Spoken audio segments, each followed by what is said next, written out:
യഖൂലു സിയാം, നോമ്പ് പോയിട്ട് അല്ലാഹുവിനോട് പറയും, റബ്ബി ഇന്നി മനഅതുഹു അത്അമ വശറാബ ഫിന്നഹാർ.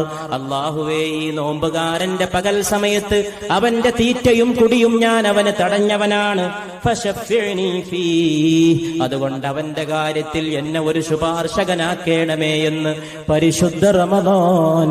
ആ റമദാനിനെ പാലിച്ച അടിമക്ക് വേണ്ടി അല്ലാഹുവിന്റെ അർശിൻ മുമ്പിൽ ശുപാർശക്കെത്തുമെന്ന് ലോകത്തിന്റെ ഗുരുനാഥനെ മുഹമ്മദ് മുസ്തഫ സല്ലല്ലാഹു അലൈഹി വആലിഹി വഅസ്ഹാബിഹി വസല്ലം. അപ്പോഴേക്ക് ഖുർആനും ശുപാർശക്കെത്തും. വയഖൂലുൽ ഖുർആൻ, പരിശുദ്ധ നബി വിളംബരം ചെയ്യുകയാണ്. ഖുർആൻ പറയും, റബ്ബി മനഅതുഹുൻ നൗമ ബില്ലൈൽ. അല്ലാഹുവേ, രാത്രി ഞാൻ ഈ മനുഷ്യന് ഉറക്ക് വെടിഞ്ഞവനാണ്.